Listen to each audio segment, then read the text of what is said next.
Microphone on. Yeah. Okay. Good afternoon, or good morning, Council, SLT, residents. I see that we have quorum, so this gavelled in this meeting, regular council meeting on Wednesday, July the 5th, 2023. And as always, we start, oh no, we have a new addition here. This is the second week now, so second meeting that we have now playing the national anthem. So all those that are able, please rise.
Excellent.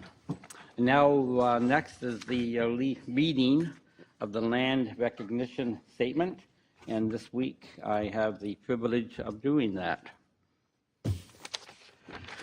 We begin this meeting by acknowledging the land on which we gather is the traditional territory of the Haudenosaunee and Anishinaabe peoples, many of whom continue to live and work here today. This territory is covered by the Upper Canada Treaties and is within the land protected by the Dish with One Spoon Wampum Agreement. Today, this gathering place is home to many First Nations, Métis, and Inuit peoples, and acknowledging us reminds us that our great standard of living is directly related to the resources and friendship of Indigenous peoples. Thank you. Next is the approval of the agenda. I turn to the clerk, but before I do that, Mr. Clerk, if I may, I would just like to comment on Saturday's Canada Day festivities that were held in the town, and I would like to thank town staff and the numerous service clubs that took part of this event and made it, again, a great event for all the residents to share in. And of course, I believe all councilor members took part in the parade. Councilor Olson, you were under the weather that day, and your presence was greatly missed, sir. But yes, it was a good time had by all. A little rain at 4 o'clock, but other than that, the late afternoon and evening festivities went off as planned. Thank you. Mr. Clerk. Thank you, Mr. Mayor. So I have a motion moved by Councillor Olson and seconded by Councillor Wink. Be it resolved that the agenda for the July 5th, 2023 regular meeting of Council be adopted as circulated. Thank you. Any questions on the agenda as presented? Not seeing any, Mr. Clerk? So commencing the vote with Councillor Eckhart. Yes. Councillor Hildebrand. Yes. Councillor Kerr. Yes. Councillor Niznik. Yes. Councillor Olson. Yes. Councillor Wink. Yes. And Mayor Junkin. Yes. So that motion's carried. Thank you.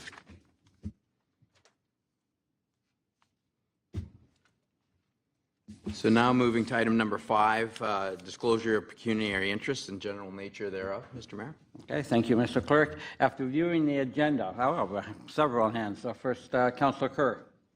Yes, I have a conflict relative to the closed session, section 3.2, and with regards to my conflict is a stipend.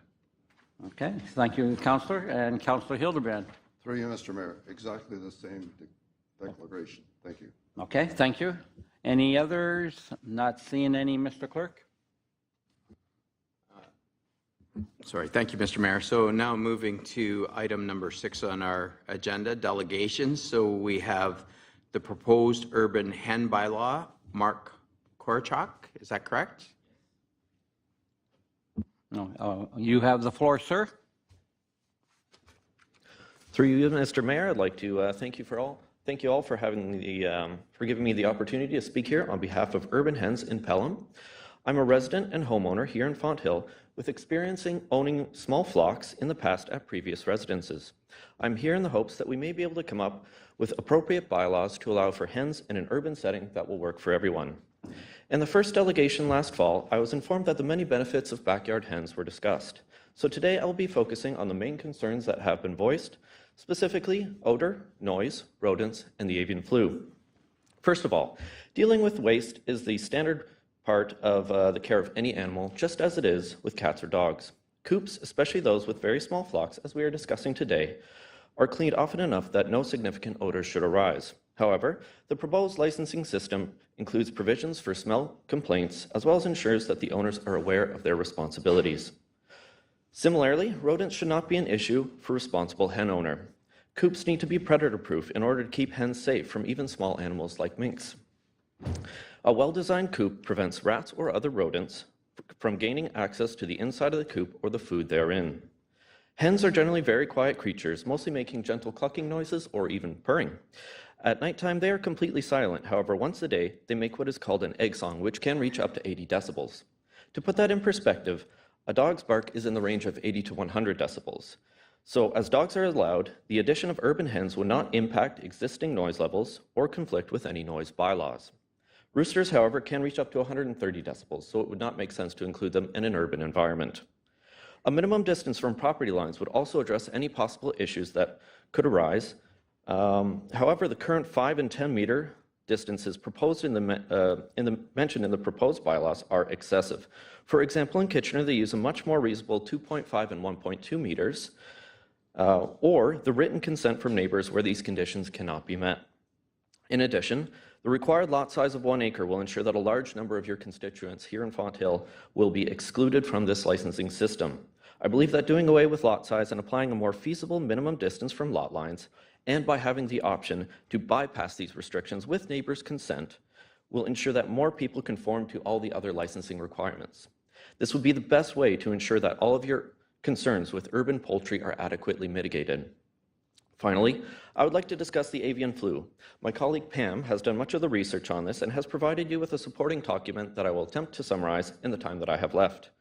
Last year, avian flu was in the news with headlines citing millions of poultry deaths. However, a large amount of these are from commercial farms which house tens of thousands of hens, all of which must be called when an outbreak occurs, hence the astounding numbers. These numbers only state the high volume of birds in commercial farms, not the number of outbreaks a year or why it occurred. As for risks to humans, there have been 873 documented cases worldwide of avian flu in humans since 2003. However, not a single case has ever occurred in Canada. Regarding urban poultry, I'd like to quote Dr. David Waltner-Towse, a veterinary epidemiologist and professor at Guelph University.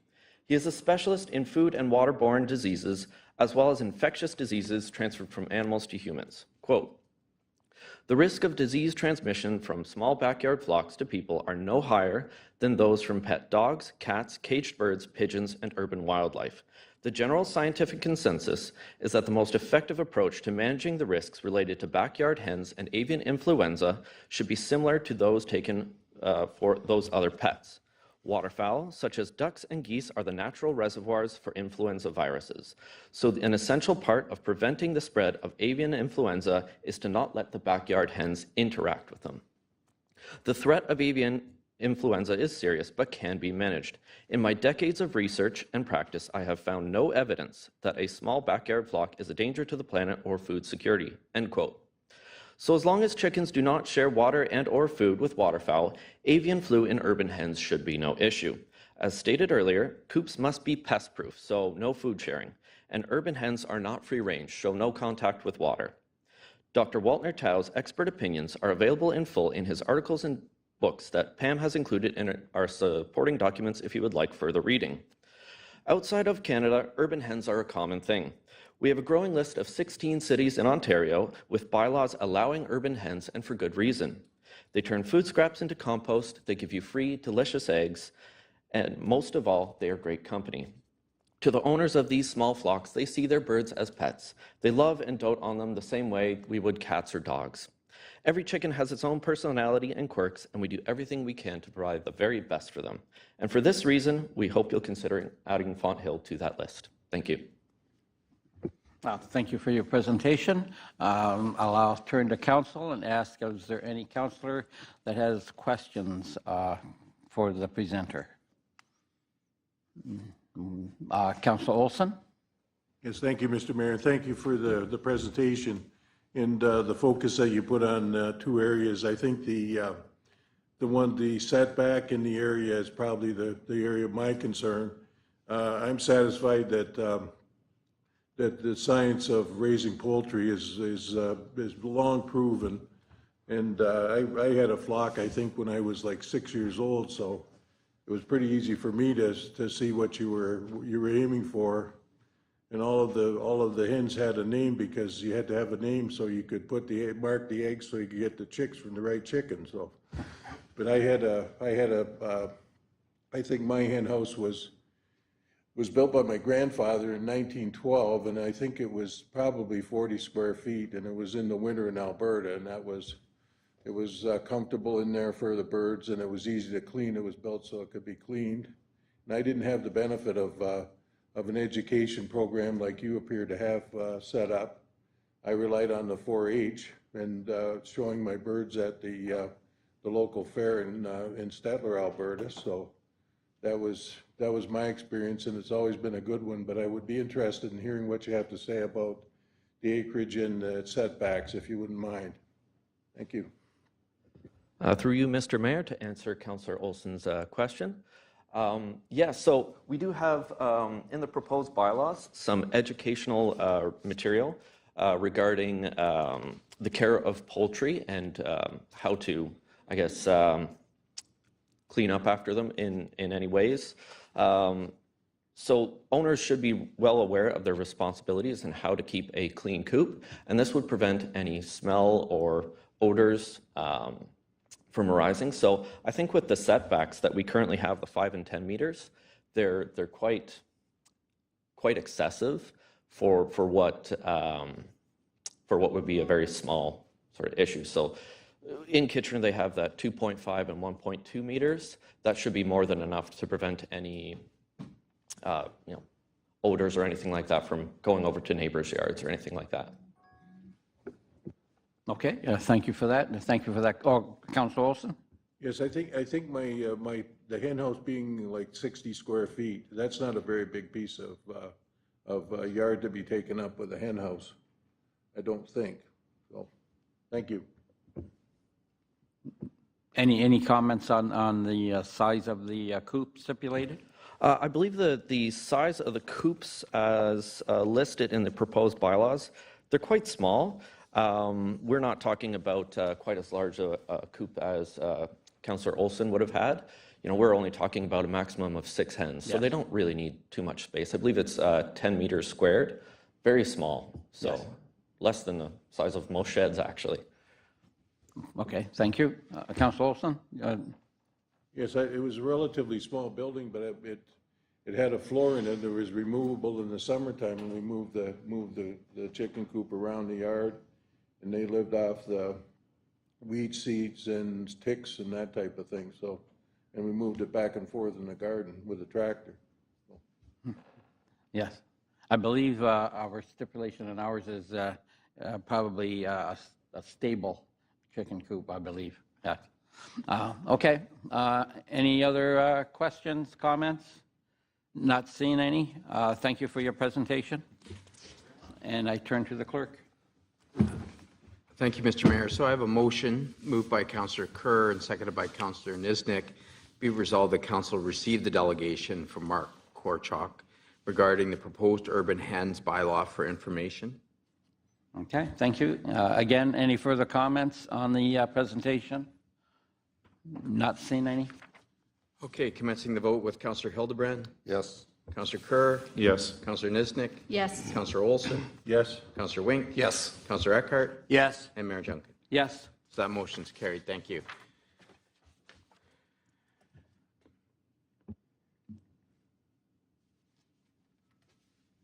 So as you'll note in the agenda, we've moved the staff report up to follow the delegation. So the people that are here today are of interest can see that.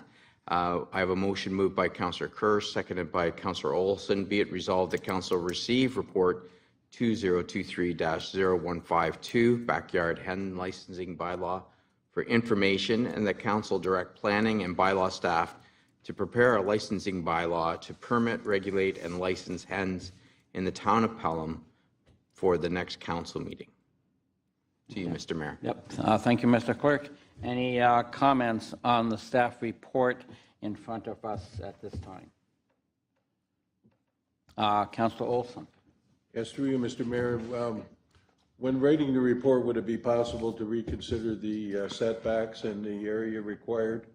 I'm thinking that reading the documentation I've read, and Oak Bay, British Columbia is certainly a community that would be sort of a model for our type of situation.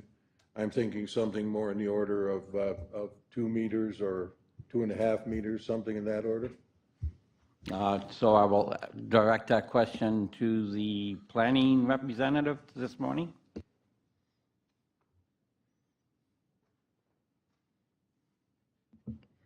Thank you, Mr. Mayor. Through you, if council would like us to have a look at some different setback requirements, that's certainly something that we can do when we bring back the bylaw.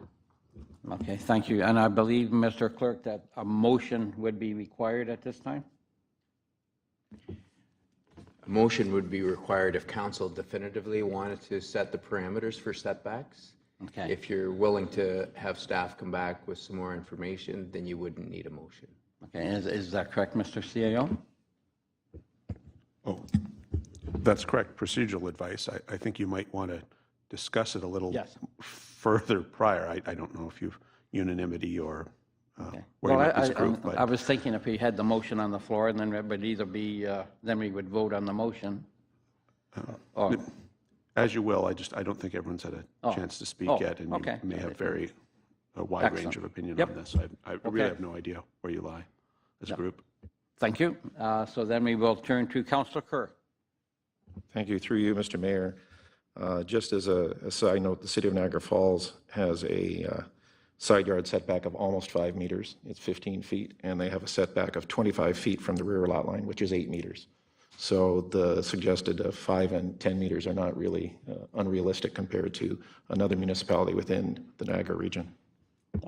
And just for information, so you, Councillor, were of course on the council's representative on the Ag Committee. I take it you had several meetings about this issue, and could you maybe perhaps give us a little more insight as to why you went to these setbacks as they are?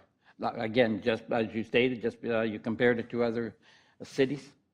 In looking at the Niagara region, in fact, a number of municipalities have denied urban chickens. In fact, they have no allowance for it, plus there's no setbacks. As I said, the only one was Niagara Falls, and they were on a relatively small lot size, but with very extensive setbacks on theirs. In looking at other areas, trying to find something comparable to the town of Pelham is always a great challenge. Comparing the town of Pelham to the city of Kitchener or Vancouver or Toronto, et cetera, is a tremendous challenge. The concept of the 5 and 10 meters was discussed relative to allowing enough distance surrounding. Some people at the meeting had brought up discussions what we received from the delegation talked about avian flu relative to people. The issue was more their concerns with avian flu relative bird-to-bird transmission and transmission from any location within the town of Pelham into a commercial flock. So trying to minimize some setbacks just as commercial operations do for their operations. So that was where the 5 and 10 meters came from. Okay, thank you for that, Councillor. Any other comments or questions on the setbacks? I turn to Councillor Wink. Yes, so just to be clear that, correct me if I'm wrong, Councillor Kerr, that this policy is not just for urban, it's for rural. So it's an all-encompassing policy. Part of the reason for that is sometimes people dispute the urban boundaries and whatever. So we're actually looking at a policy that will accommodate both urban and rural. Currently, there are no chickens allowed in the urban area. 16 municipalities in Ontario out of 444 municipalities is a very small sample size. So those are just some of my comments. Just for clarification, this is a policy for all of Pelham, not just urban. Okay, thank you, Councillor Wink. Any other comments on the staff report? Councillor Nesnick. Yes, thank you, through you, Mr. Mayor. So yeah, I know the Ag Committee did a lot of work on this. The size of the lot being 1 acre, I'm old school a little bit, so that makes more sense to me. I would be comfortable with a half-acre size, lot size, with this maintaining the setbacks, however. I know we lived on Highway 20 and our lot was approximately half an acre, and that would be within the urban town boundary, that chickens would have sat very nicely on that property. So, however, we also need to realize that there were many families that we received complaints about neighboring chickens from.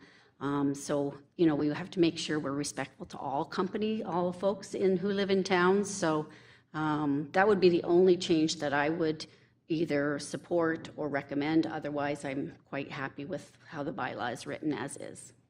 Okay, thank you for that. Councillor, any other? Councillor Eckert? Good morning, Mr. Mayor. Thank you. I have made it very clear from the start when I announced that I wanted to run for council that I was in favor of some form of the allowing of urban chickens, subject to certain regulations. I was the one that made the motion to move this topic to the newly formed Agricultural Committee. I think the Agricultural Committee have done a tremendous job on this. They've done a lot of work into it. And although I have some questions about the setback and the size of the lot,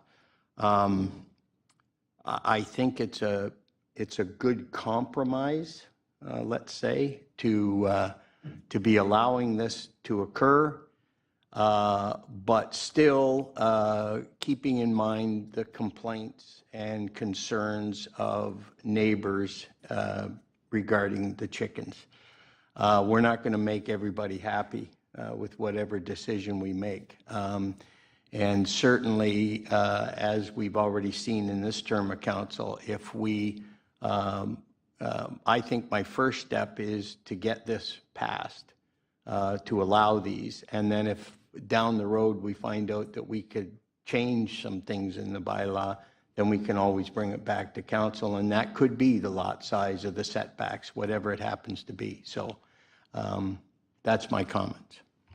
Okay. Thank you, Councillor. Councillor Hildebrand. Through you, Mr. Mayor, thank you for this opportunity and thank you for the presentation.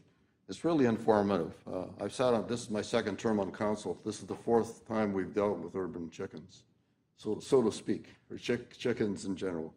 And I concur with my fellow councillor who just spoke with regards to where we are. I think the Ag Committee has done a great job in coming up with the proposal, and I'm prepared to support it at this point. Okay, thank you, Councillor. Councillor Kerr, you had your hand up first. Yeah, through you, Mr. Mayor, just in response to Councillor Nisnick's suggestion.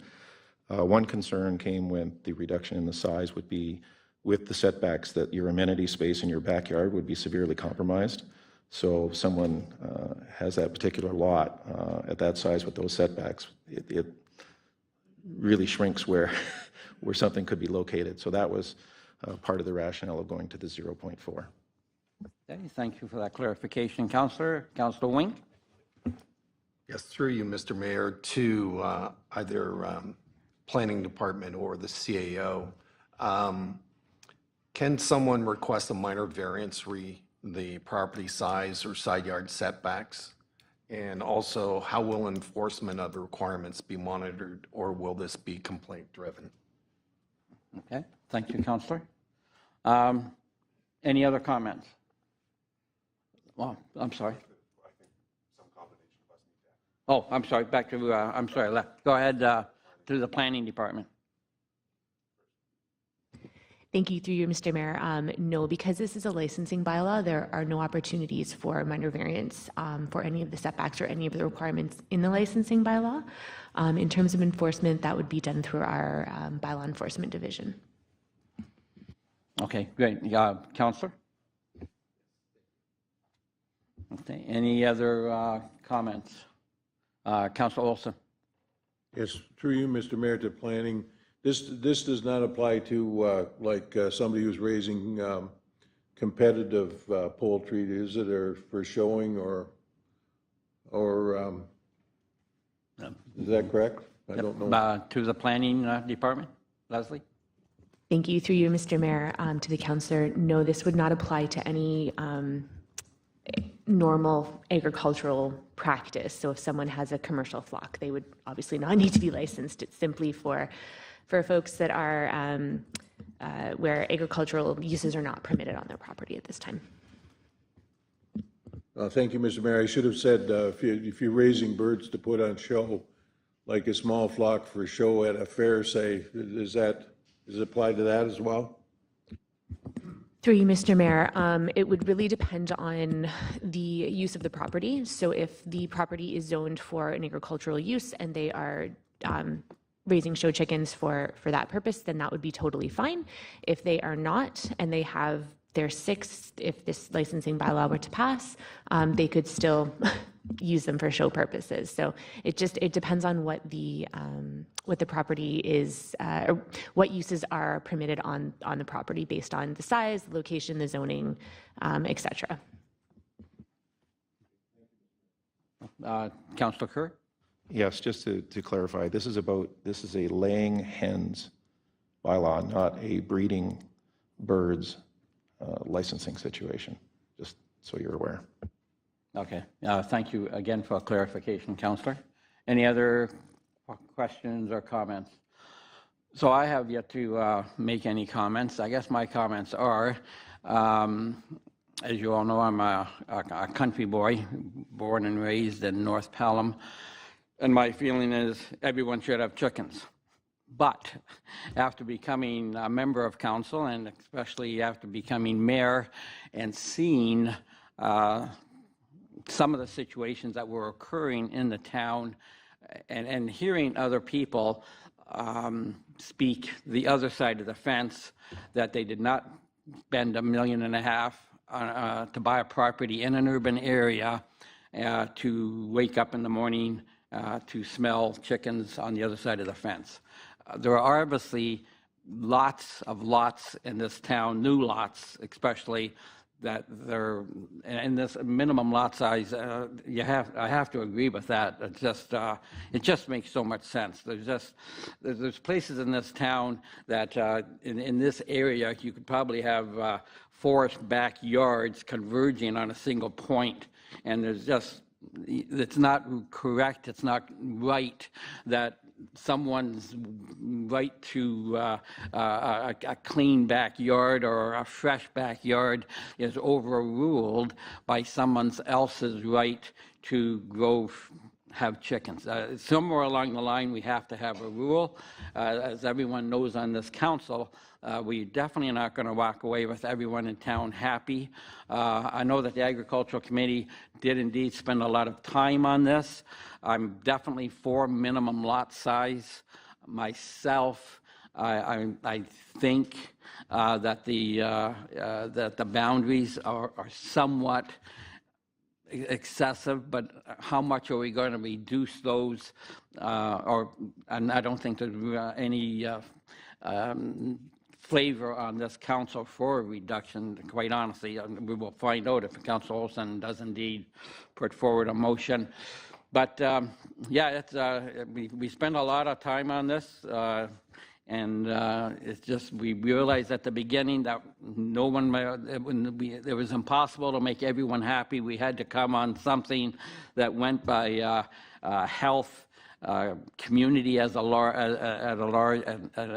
whole, and I think we're hitting pretty close to what we have to have in this town. That being said, the majority of council makes the decision, and Councilor Olson, are you still of the mind to bring forth a motion on the setbacks, or? No, thank you, Mr. Mayor. No, I don't think so. I think this is a step forward, and I hear everybody what they're saying, and I think that you know, it's clear to me that that's not going to pass anyway. So. Okay. Thank you. Okay. Thank you, sir. Any other comments from any councilors? I'm not seeing any. Mr. Clerk. Thank you, Mr. Mayor. So we do have a motion on the floor. So commencing with the vote, Councillor Kerr. Yes. Councillor Niznik. Yes. Councillor Olson. Yes. Councillor Wink. Yes. Councillor Eckhart. Yes. Councillor Hildebrand. Yes. And Mayor Junkin. Yes. So that motion's carried. Thank you. Okay. Thank you. Moving now to our second delegation, we have Christina Prokipchuk here to speak up for Step Up Ukraine 2023 fundraising cycling event.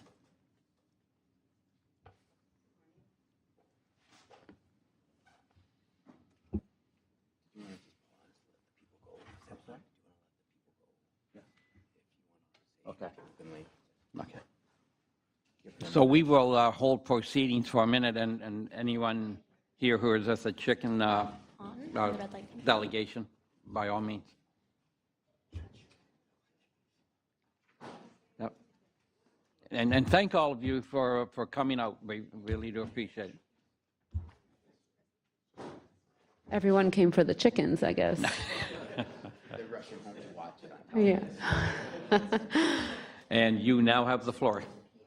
Thank you very much. Good morning, Mr. Mayor. Good morning, Council. My name's Christina Prokipchuk. Thanks for having me here today. Good job on the pronunciation. I'm here to tell you about a fundraiser on July 22nd of this year. There's several components to this fundraiser that's happening. One of them is a optional self-guided cycling component. It's very much like a Terry Fox run, where each participant has their own fundraising page, and whether or not they do the run or the walk or however they proceed is up to them. And that's for liability reasons. We don't shut down any roads. We're not having police escorts. This is a very much self-guided cycling event.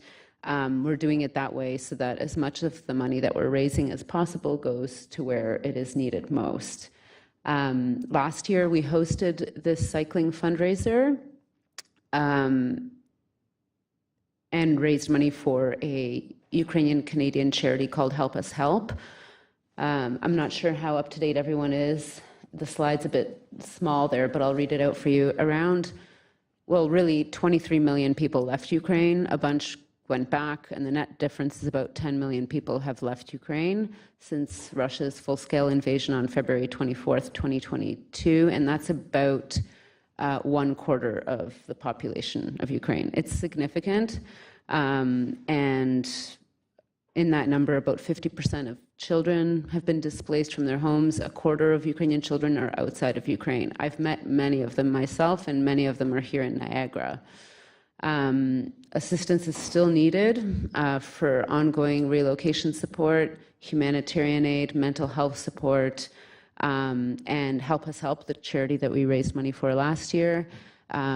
They've been in Ukraine for over 30 years doing this work. helping orphans and now orphans of fallen soldiers get back on their feet, and also for veterans as well. Like I said, the cycling fundraiser is in Niagara again this year. It's hosted at St. Mary's Ukrainian Catholic Church in Niagara Falls.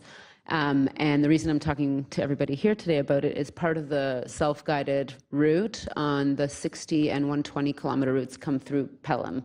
So we cross the Port Robertson Ferry, we turn right on Canberra Road, Hurricane Road, and then we go through the Short Hills area, and then proceed to Rosewood Winery in Beamsville and head back. And I'm not sure if you guys know, but the folks at Rosewood, they're Ukrainian, and in fact, the Ukrainian president was there several years ago when he came to visit Canada.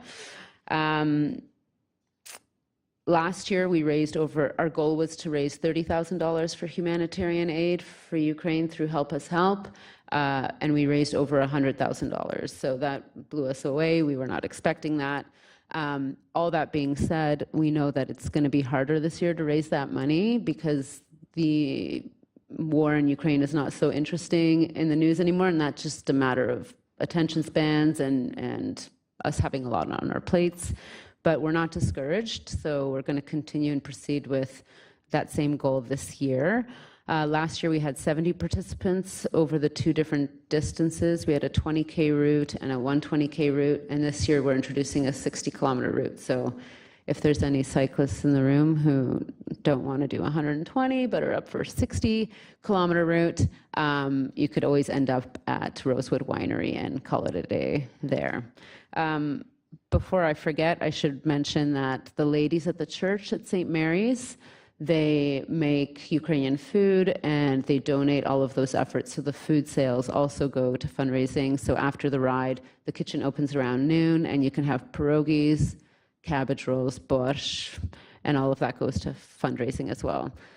The feedback I usually get is you should have just started with pierogies, and who can say no to a good plate of pierogies? That's July 22nd. I just want to make sure I touch on all my points. This year, we're also raising money for not only Help Us Help, but the Ukrainian Canadian Congress Niagara chapter. The feedback that we got last year was we definitely want to raise money for the people in Ukraine who need humanitarian aid, but recognizing that there's a lot of newcomers here who are starting from scratch with absolutely nothing. So we're also raising money for the Ukrainian Canadian Congress here in Niagara. My ask for the town of Pelham is there's several ways to get involved. You can join the ride. And like I said, there's 3 distances. There's a 20-kilometer route, a 60-kilometer route, and a 120-kilometer route. You can volunteer at the event. We had a lot of wonderful volunteers last year. They said it was probably the most organized cycling fundraiser they've ever participated in, and most of them are volunteering again this year. You can make a donation to an individual rider's fundraising page. I understand that towns often will have budgets for fundraising events, so if you have one, we would welcome a donation as well as promoting the event on your social media. Several of the other mayors in Niagara Falls have recorded a video promoting the event and encouraging folks to participate or donate. And that's all. If anyone has any questions, I'm more than happy to answer them for you. I'm really passionate about this. And hopefully some of the people in the room are cyclists. If not, know some cyclists. Well, right, I can tell you right now, Councillor Hildebrand, I'm sure he's going to sign up for the 120 kilometers. Nice. Matter of fact, I will insist as head of council for him There to do you go. that. I like and Wayne it. and I will be waiting for him at the winery. But anyway, thank you very much Yeah. for a very serious cause, obviously, and I will ask the rest of council any comments. Councillor Kerr. Thank you. I appreciate it. Just a quick question. It'll probably go through Public Works as well. Has the mapping of the route been done, and does our Public Works know which roads are on? Only because with the amount of road construction going on throughout the area, whether there might be any potential conflicts with things that are happening. And I bring this up only being aware of Cancer Ride that's coming up in there's serious road work on River Road where a culvert's being replaced, and hopefully it'll be finished in time for it. So I'm just hoping this particular ride doesn't get caught by having any construction going on. To Public Works, have you had a chance to review the routes, Director? Through you, Mr. Mayor, I've not seen the routes in detail yet. I am looking on the website now. So there are 2 routes that come through the town of Pelham, and the delegate can submit a request through Public Works to have those routes reviewed, and we'll make sure that there's no conflicts with any construction or other events. Excellent. That would actually make our lives easier. We did that by ourselves last year. So we looked through all the construction announcements to make sure that nothing went through. But we always, one of the things we emphasize to the riders, that this is completely self-guided. These are suggested routes. And in the end of the day, most, if not all of the people who participate, they know the area and they find their own adjustments. But yeah, it's a very good, it's something that we consider when we do the route as well. Excellent. Thank you. Good point there, Councillor Kerr. Thank you. Councillor Nesnick. Yes, thank you very much through you, Mr. Mayor, for your presentation.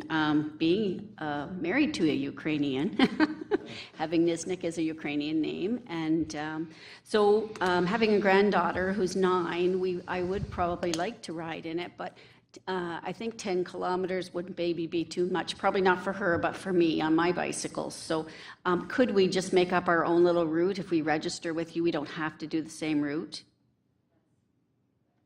That's correct. Okay. This is completely, the ride is self-guided, and the routes that we put together are routes that we've done ourselves, and we think they highlight nice parts of the Niagara region. And it's like any group ride for anybody who cycles and joins a group ride. It's that aspect of the event is not as official. It's more the fundraising. We have some people who are doing it virtually through their spin class, and they set up a fundraising page and they're doing it through their spin class.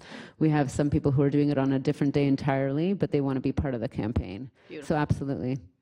Okay. And my son did it last year. We had a few 10-year-olds do it last year. Yeah. She'll probably be able to go forever, but me not so much. But we'll come up with some route. Thank you. Thank you, Councillor. Any other comments? Councillor Hildebrand. Thank you for the challenge, Mr. Mayor. I'm not sure I want to devote 120 kilometers to my day.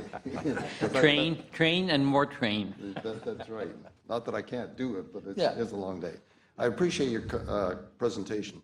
My mom came out of the Ukraine in the First World War, so I understand what it's like, because she just recently passed away, and it was a very traumatic event for her family and these families here. And just recently, I had the opportunity to help a young gentleman who came from the Ukraine. He came 14 years ago, but he's still in the process of adopting to the Canadian life and achieving a career with his family. And they're all hardworking families. Mm-hmm. So I really do appreciate it, and thanks for the opportunity. And I will definitely see what I can do with regards to riding on that date, but I don't think I'll challenge myself to 120, maybe 60. Thanks. Well, I know that the other thing is my wife really appreciates Ukrainian food. She often goes and buys that, so that's another plus. Thank you. Sounds like a date night. That's right. Yeah, thank you very much. I'm just going to say a couple of other words.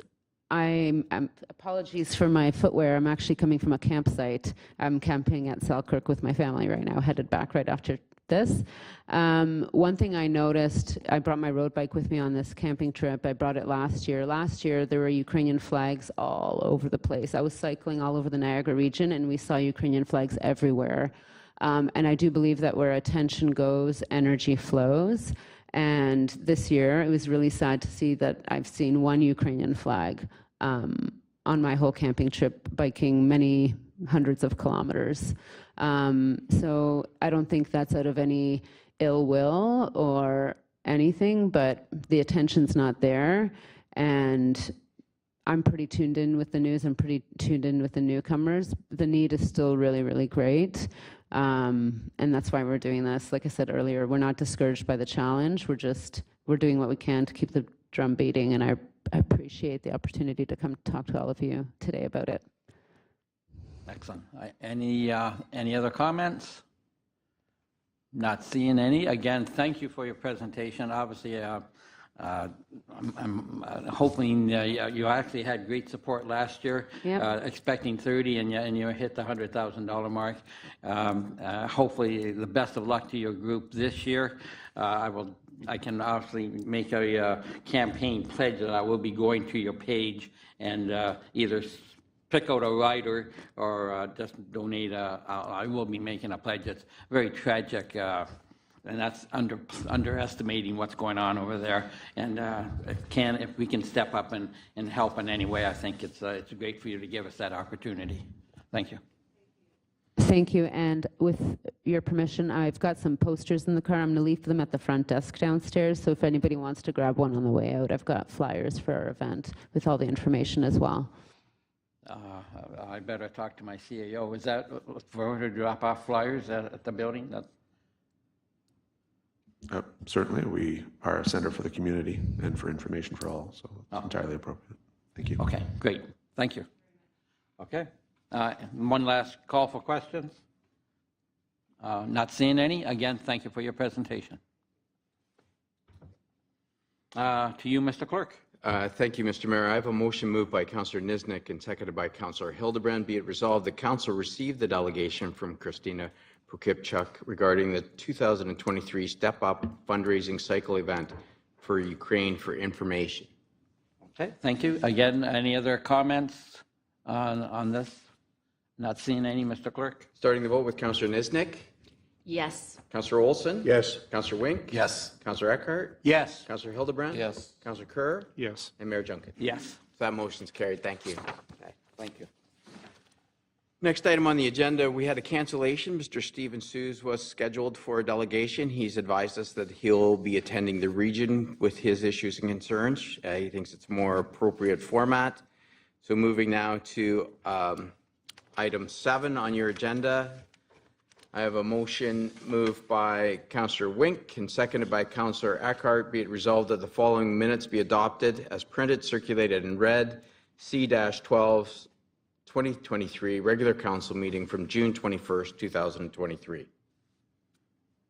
Thank you, Mr. Clerk. After reading the minutes, does any councillor have any comments, whether it be omissions or additions? Not seeing any, Mr. Clerk. Starting the vote with Councillor Wink. Yes. Councillor Eckhart. Yes. Councillor Hildebrand. Yes. Councillor Kerr. Yes. Councillor Niznik. Yes. Councillor Olson. Yes. And Mayor Junkin. Yes. That motion's carried. Moving now to item 9, consent agenda items to be considered in block. And again, if council members have a particular item they want to lift for consideration, they can do so. If they just want to discuss the issue or ask questions, it doesn't have to be lifted. So I don't think we have a lengthy list today, Mr. Mayor, if you want to deal with. Well, first we'll ask if is there any councillor that wishes to lift consent agenda item? Not seeing any, Mr. Clerk. So maybe if we could just start with items 9.2. Okay. Yep. Any questions or Not seeing any. items 9.3, staff reports of routine nature. Yes, I see Councillor Wink. Yes, 9.3.1 to the Director of Planning. Would it be safe to assume that as the area gets built up, traffic volumes will exceed the minimum of 52 points for a collector road, thus warranting traffic calming, planning, or implementation? And then I believe you're directing that to Public Works? Yeah. To the Director? Did I say planning? Yeah. No. Sorry. Thank you. Through you, Mr. Mayor. So the traffic volumes that were used were based on the data that we have now. Obviously, things do change in the planning process and developments as they come in. But this is the best information we have now. Not to say that when the developments do happen and we build out that development, that those volumes may change, and further studies can be done at that point in time as well to determine if a four-way stop would be warranted at that intersection. Thank you for that. Also, if the top layer is to be completed in 2 or 3 years, planning for traffic calming could be started probably in the next year or two.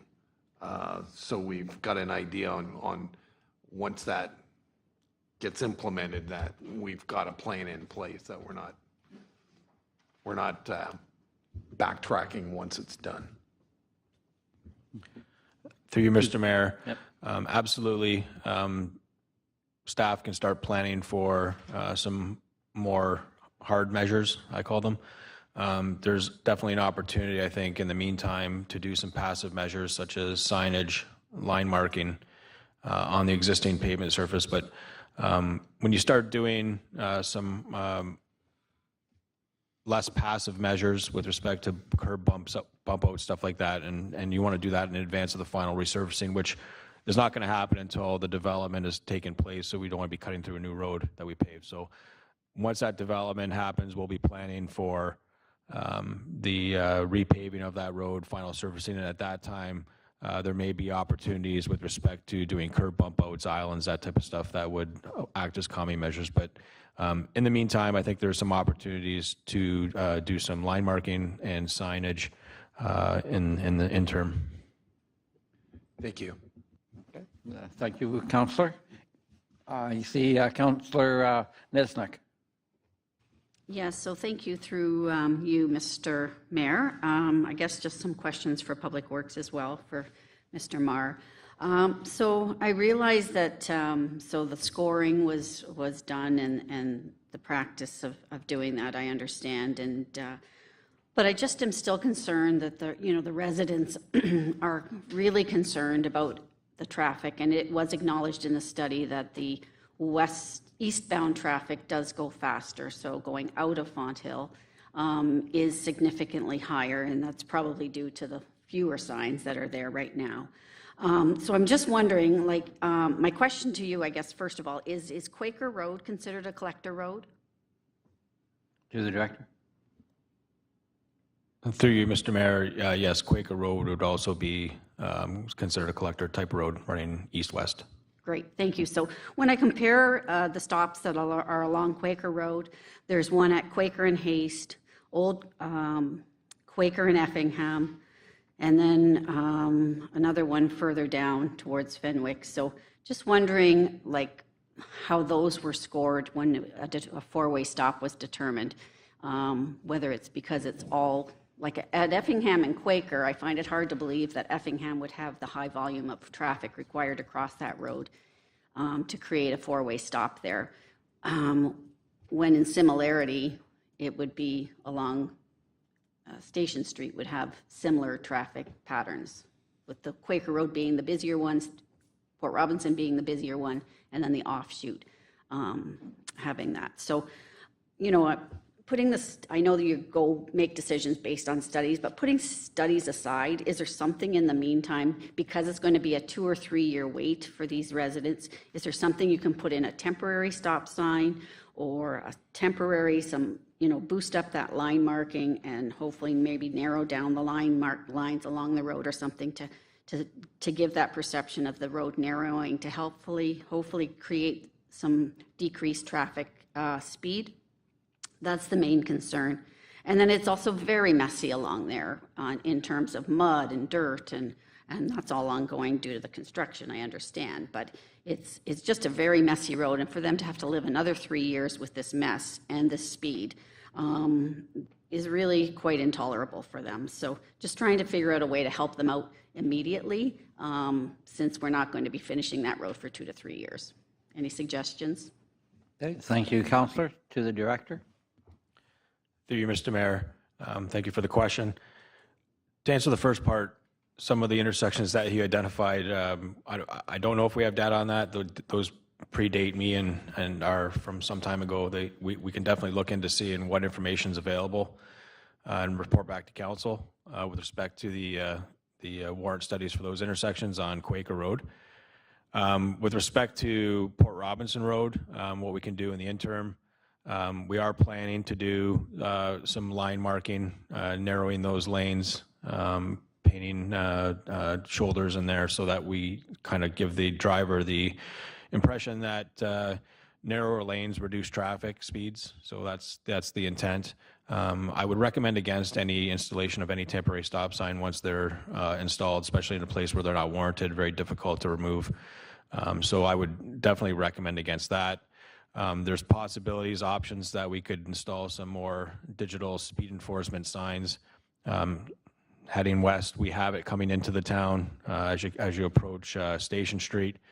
That sign seems to be working well. We don't have anything in the eastbound direction, and that's where traffic is getting the most. Where we're getting the higher speeds when they're leaving the downtown area and heading on a downward grade towards the east. So there's definitely an opportunity to install some additional digital speed warning signage there.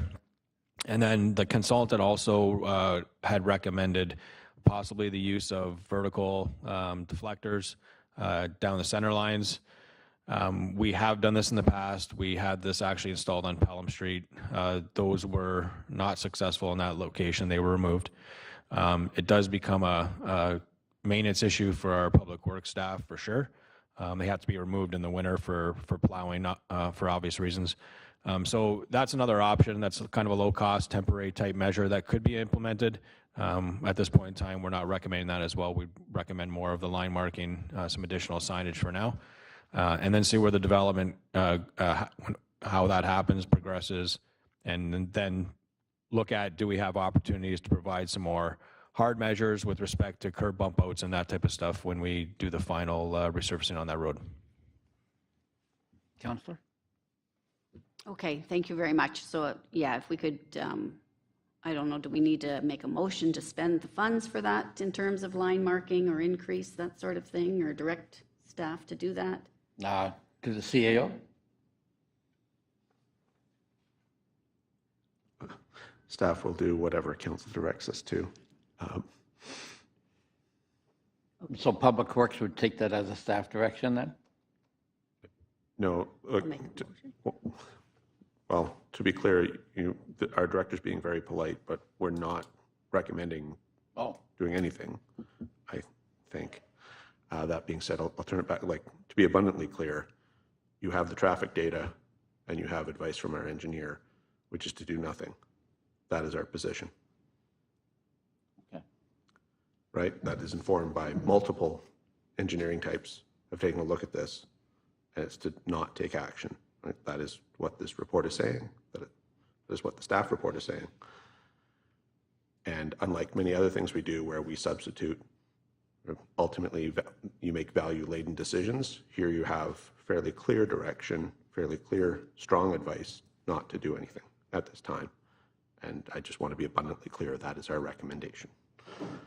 That being said, back over to the Director of Public Works.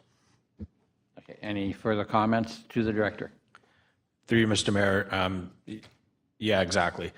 So the line marking, we do have a contract, annual contract that we do throughout the town.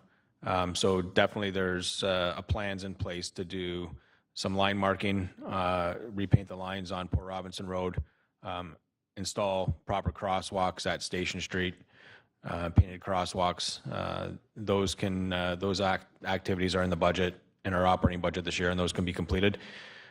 With respect to any other temporary measures or traffic calming measures that council would direct staff to undertake, those would be additional asks. We don't have those monies in the budget, such as a digital speed enforcement sign, flexible vertical delineators. That would have to be an additional ask financially for that to be completed.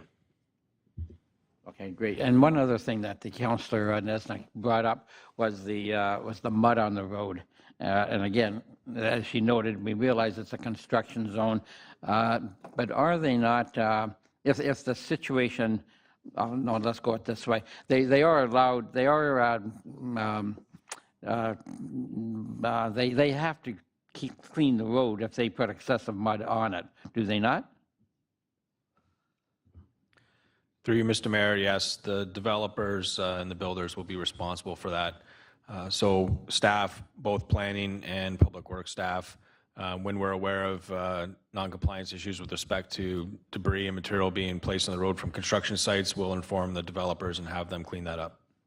Okay, excellent. I thought they had to maintain a minimum standard, that's for sure. Thank you. Councilor Hildebrand? Through you, Mr. Mayor, to the director. What is the schedule for the final top coat of pavement? I don't like spending money on anything until things are completed, and I hate digging things up afterwards. So can you tell me what is the schedule for the top coat in that area? Through you, Mr. Mayor. So in our report, we identified 2 to 3 years. That was through discussions with planning staff. Obviously, it depends on the schedule for the development. Until the services are tied into Port Robinson Road, the ones that will be connecting, we won't be doing any surface course final paving on that road. When you talk about services coming from the development, I thought all the development basically is completed to some extent with the lines coming into Port Robinson Road already. Through you, Mr. Mayor, my understanding is that west of Lametti, west of Clager, there are still some services to be tied in. So those will be, once those are completed, and then we can look at doing the final coat. From an engineering perspective, from a public works perspective, I want to get the top asphalt down as quickly as possible, because with just the base asphalt, with the volume of traffic it's experiencing, the pavements tend to fail quicker. So when the time comes, we'll be probably having to do some base repairs on that section of road prior to surface course paving, and at that time, there would be opportunities to do any type of curb bump outs and traffic calming measures prior to doing the top asphalt as part of those base repairs. Thank you. Okay, thank you, Councilor. And, Councilor Eckert. Thank you, Mr. Mayor. Just to support Councilor Niznik's position, I know the residents over there are very concerned. We've had several meetings with them. Councilor Niznik has taken the lead on this and has done a great job. They need to see that there's something being done. And you know, I have had conversations with our Director of Public Works, and I take him on his word that he is not letting this go, in spite of the fact that the report was not necessarily favorable to what the residents over there or Councillor Niznik and I would have wanted. But he is not abandoning, we are not abandoning those residents, and I'm confident that we're going to do everything we possibly can. I have had in the past disagreements with reports like that from engineers, because you know, you can count how many cars and you can count their speed, but there's other things that have to be taken into context. And just to show that, Councillor Niznik's question on traffic volume on those rural areas of Quaker Road, I know from being on traffic safety committees, those accidents out there, when you have a road that's only controlled by one of the arteries, those accidents can be devastating. And we only have to look to Niagara-on-the-Lake most recently, where there was a vehicle collision. I don't like to call them accidents because they are preventable. Therefore, they're not accidents. It's people not paying attention or driving too fast or alcohol, whatever it is. But when somebody blows a stop sign on an 80-kilometer stretch of road and these cars T-bone, the consequences are devastating, and you have multiple fatalities. I've been to them personally, I know. And that's why a lot of stop signs in Pelham years ago were, those intersections were made four-way stop, because one of the cars is probably going to stop. And that's all you need to avoid those multiple serious fatality collisions. The speed probably doesn't warrant it on Port Robinson. But from a personal standpoint, stop signs work. You're never going to stop all of the people who drive like idiots. I see it on Hay Street every day, the people that, accelerate rapidly between the bumps. And however, off the top of my head, it's 1 in 100. So if we do things, we're going to get the majority of people. 98% of the public follows laws, bylaws, etc. We're never going to get the other ones except through enforcement, and that's a particular burr in my saddle. And I will be meeting again and pushing for increased enforcement in certain areas in the town through the Niagara Regional Police. So everything that Public Works can do to help these people out, we appreciate, and I know they appreciate as well, and let's keep doing it. So thank you. Thank you, Councillor. Down to Councillor Olson. Yes, thank you, Mr. Mayor, through the Public Works. I was surprised at the study. I was impressed with the study, first of all, the numbers and everything, and the warrants and the validity of the method they used. I was surprised to see how few heavy vehicles were on the study. I believe there was one section that said there were 3 heavy vehicles, and I know there's a lot more than that using the roads, but how are they getting into the new subdivisions? Are they got a back entrance or something? To the Director. Through you, Mr. Mayor, sorry, I'm not going to be able to comment at this time on that. I'm not sure how the trucks are getting in. This is just an observation during that study period, so things may change outside of that study period, but that's what the consultant had identified as part of their study. They're not looking at other routes or other roads access into those developments. I guess I'm concerned because I stood at that corner at Robinson and Pelham for about 3 years as a crossing guard. And I didn't like it when those big vehicles are that close to the kids crossing the streets. I really didn't like that. And I also saw people having all kinds of problems backing out of their driveways. That's probably, they can get in the driveway, but try and get out with the traffic because people just don't permit it. I also had the experience with the bollards in front of the school there, and the drivers didn't like it, but they worked. They slowed people down and directed them in the right lanes and things. Because it was very common at that corner to be standing there and be a car sitting behind you on the sidewalk, trying to go around the corner on the sidewalk. That's a very dangerous spot there. And the bollards worked. The reason they didn't, they had to be removed was the guys on the garbage truck would come down the street and they'd kick them. The guys on the back, they'd drive up and they'd kick the bollards off, and that's how they got broken. Okay, thanks, Councillor Olson. Any other comments on this particular item? Councillor Nesnick. Yes, so thank you very much, Mr. Marr. So through you, with regards to, my understanding is this season, some fresh painting will happen. Through you, Mr. Mayor, that's correct. Thank you. So I would like to put forward a motion then that we direct staff to install a traffic safety sign. Is that going eastbound? What are those called? I apologize.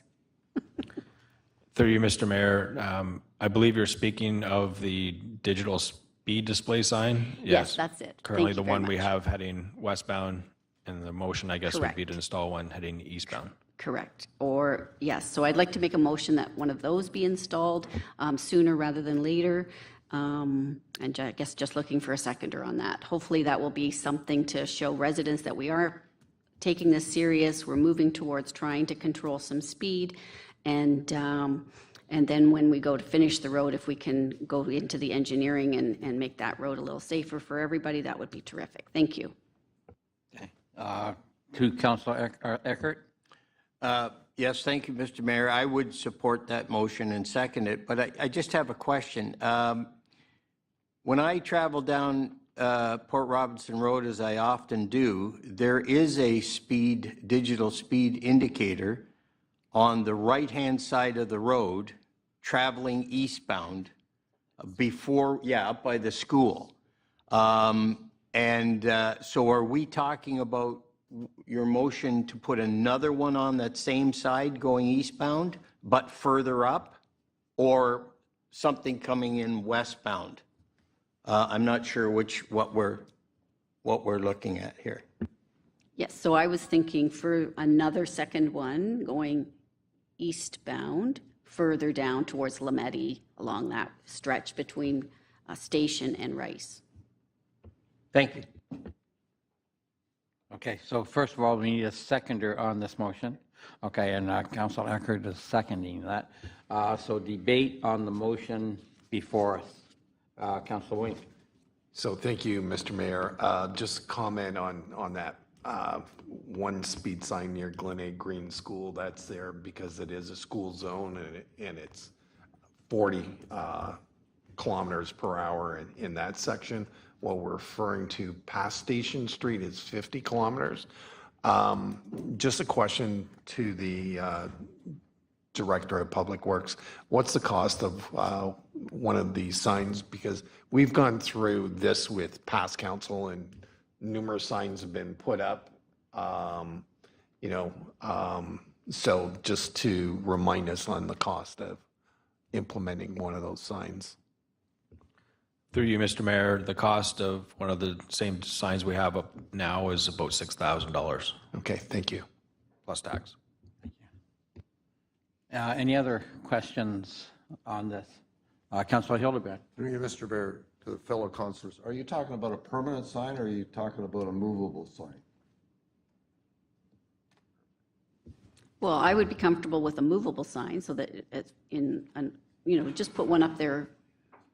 A movable sign I'm fine with. That it doesn't matter to me whether it's permanent or movable, but movable might be a better idea, and then you can eventually move it to another location where it might be needed after the road gets finished out.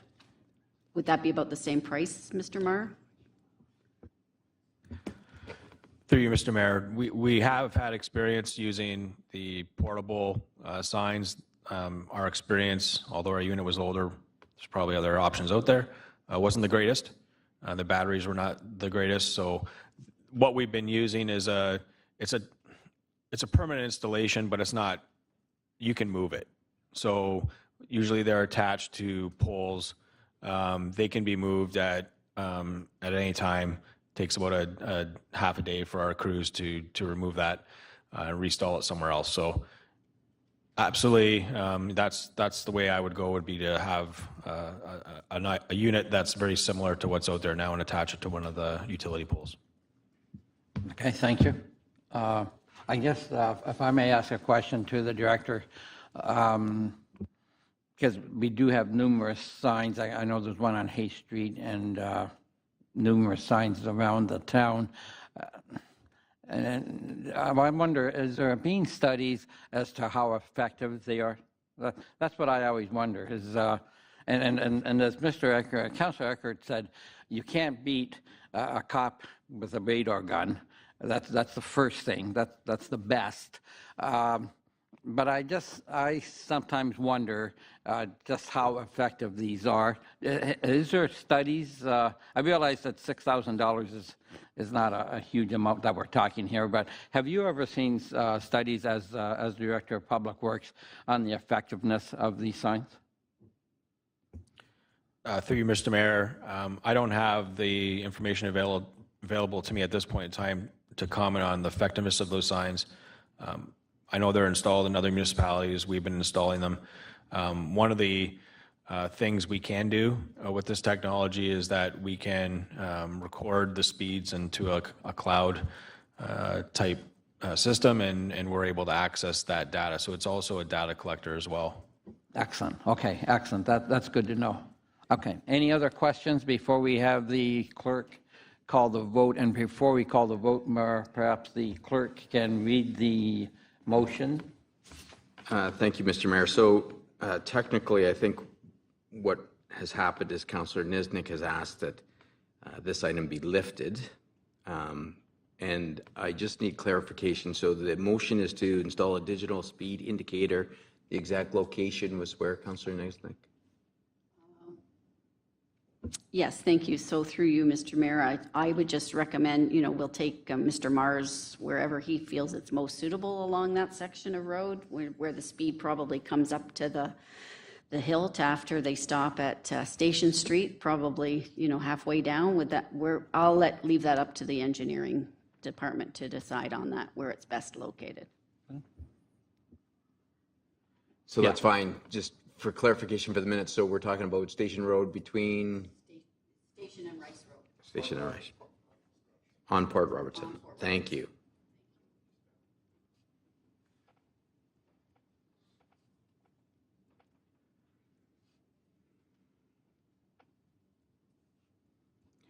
So, Mr. Mayor, I have a motion moved by Councillor Niznik, seconded by Councillor Eckhart, that Public Works install a digital speed indicator sign on Port Robinson Road between Station and Rice.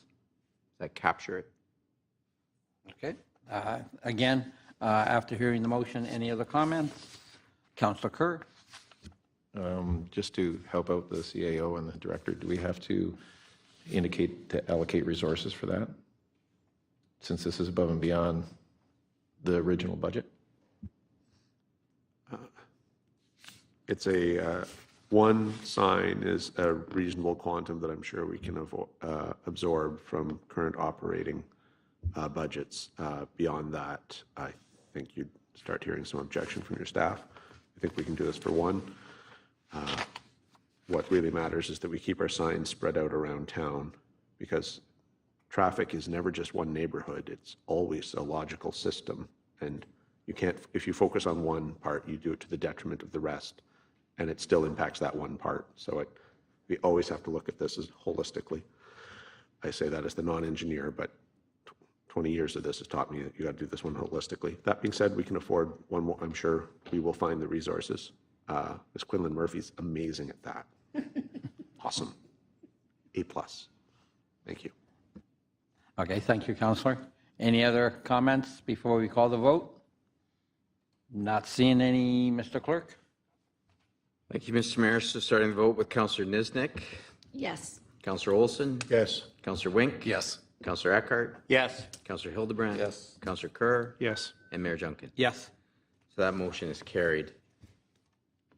Thank you. So we'll go back to the consent agenda. If we could look to items under 9.5, information correspondence. Okay, thank you. And Councillor Hildebrand, Through you, I'd like to go back to item 9.3.2. go ahead, sir.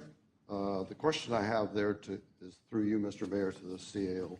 Originally, we had scheduled an update by the staff to council for the 26th of July. My concern is that Redecan was supposed to provide the town with the odor control management system being employed, site plan drawings, location of existing building heights and emission sources, including identification and their proposed contingency plan according to the OLT ruling we had on August the 23rd.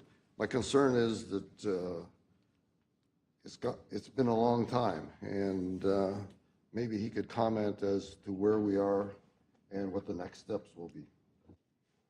So thank you. And I'll steal a little bit of the thunder. The Medican has been sold. So, but go ahead, Mr. CAO. That's what's holding everything up. Well, I'm going to provide an answer that lacks thunder. But to Councillor Hildebrand's serious and very fair point, it has been a long time. You're right, and we're sensitive to that. I can say we've reached out through our legal counsel to Redecan's legal counsel, and certainly they're in the process of the actual sale transaction. Hexo Corp is the new owner. That's HEXO, and depending on which website, they claim to be the largest cannabis corporation in the country, as does one other. So I don't know which is bigger, which is Coke and which is Pepsi, but they're either the largest or second largest cannabis company in Canada. And they are stock market traded on both the TSX and NYSE. In any event, I don't feel like we're going to get any definitive answer in the coming weeks. And on top of that, we have the added challenge of summer, both for our staff and our side, and presumably for theirs. although I won't speak for them.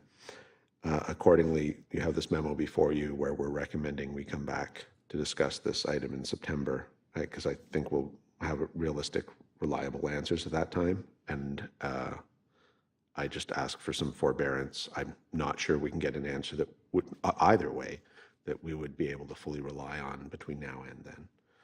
So I can say we're certainly not dropping it, but the sale process on the other side is significant. I invite everyone to look Hexo Corp up and see what they've been up to corporately. And that is ultimately the new entity with which we'll be dealing. Thank you for that. How confident are we that the disclosure of the OLT ruling will be made from one party to the other? Because it's like selling something. You know, sometimes people don't disclose all the things that are hidden behind the doors.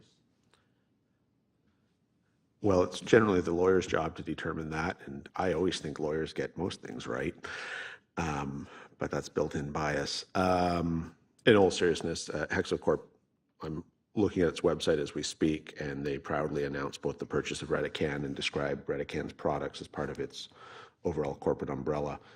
So it is a basic legal principle that both assets and liabilities and obligations in the past and the future come with ownership, in this case of the corporation.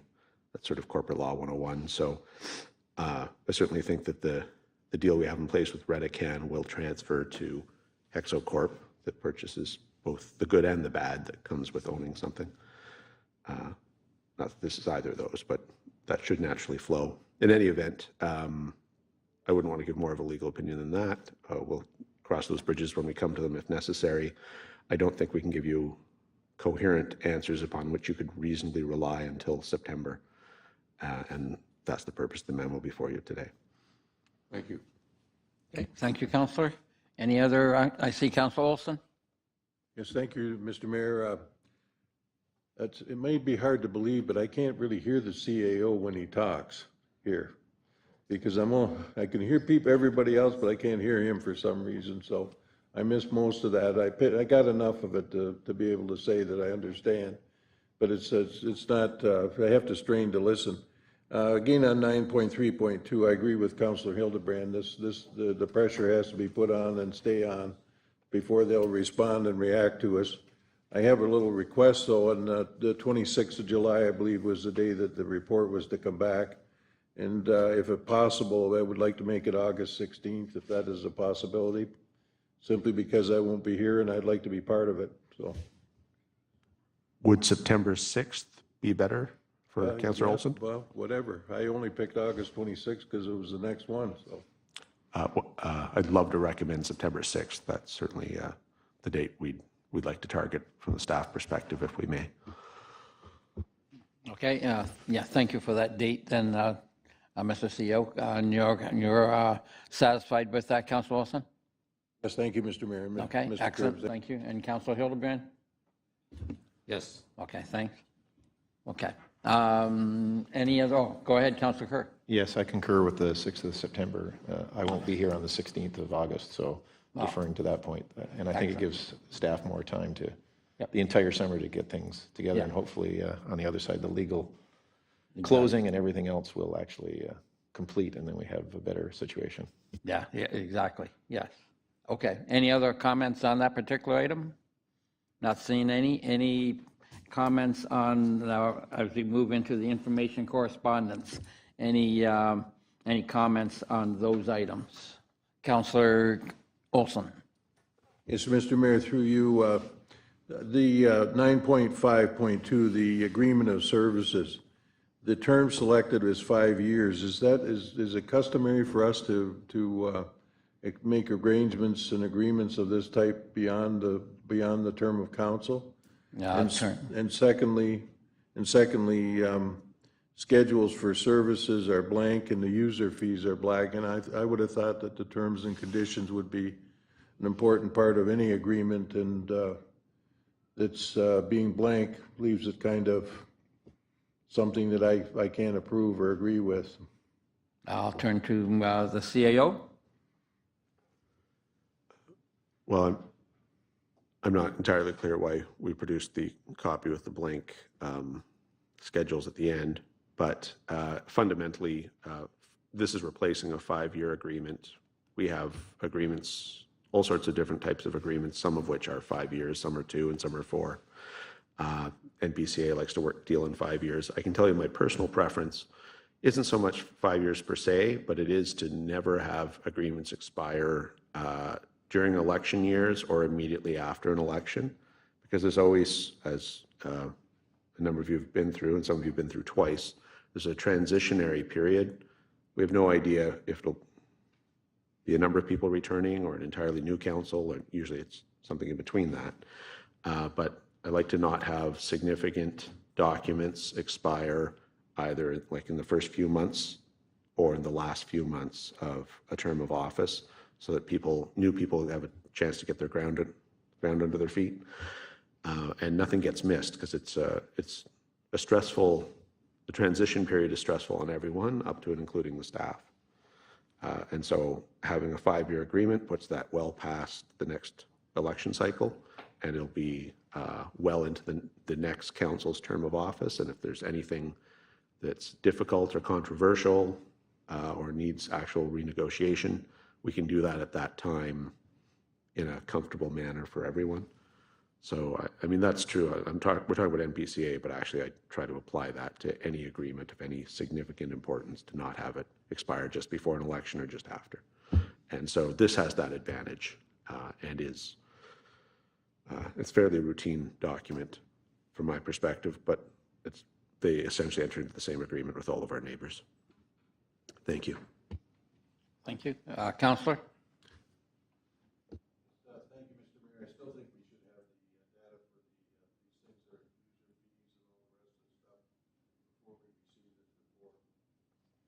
Okay, thank you. Again, Mr. CEO, that's determined by the NPCA, I believe. So, I mean, Councillor Olson is correct. It'd be better if it was there, but also that's not something we can negotiate. So it is their decision, much like our fees and services bylaw is your decision and not anyone else's. So if you rather defer so that we can bring that item back completed, we're happy to do so, but I'm not suggesting you do that, because frankly, that's their determination, not ours, and it doesn't allow us to enter into some sort of dictation. So the point may be moot. Nevertheless, it is information you're entitled to have. I think both things are correct. Okay, thank you for that. Back to you, Councillor. Well, I think if we're going to be responsible for fees and what we pay to these other places, especially in a period of transition like they're going through, I think we should have the fees and know what they cost before we approve something. Okay. Any other comments on that particular item? Councillor Kerr? If I look at it, it's considered a draft agreement. It wasn't a final agreement as appended. So I think we can take the draft in principle, but I mean, there's still always the fine tuning that has to come with it. But it is a draft. Yeah, okay. Councillor Olson, the fact that it's a draft, does that change your mind at all? Well, it really doesn't, Your Honor, because I mean, I look at it as if we have to control the costs in this town, and here's somebody presenting us something, and it's a transitional thing between the NPCA and the various in the government, the Ontario government. Their role has changed. I would, if we were to accept something from the region, as this is what services we're going to provide for you, and this is what the costs are, I still think I'd like to know what they are. Okay, well, you can ask to defer, and I would move we defer.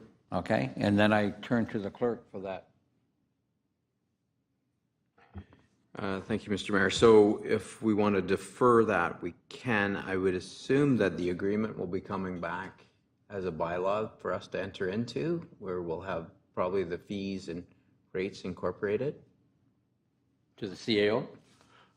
I haven't actually been here in Niagara for 5 years longer than I've been here too. I assume this is our usual modus operandi. Ms. Weens would be the person with the best knowledge of that, and she's not here today. So that's my understanding as well. You have motion to defer is not debatable. You have the right to defer or not, as you prefer. We're happy either way. So if we have a motion to defer, I just need a seconder, Mr. Mayor. Okay. Is there a seconder to defer? Councilor Hildebrand's the seconder. Okay, thank you. So we have a motion to defer item 9.5.2. As the CAO has indicated, that's non-debatable. So moving to the vote then. Start with Councillor Olson. Yes. Councillor Hildebrand. Yes. Councillor Eckhart. Yes.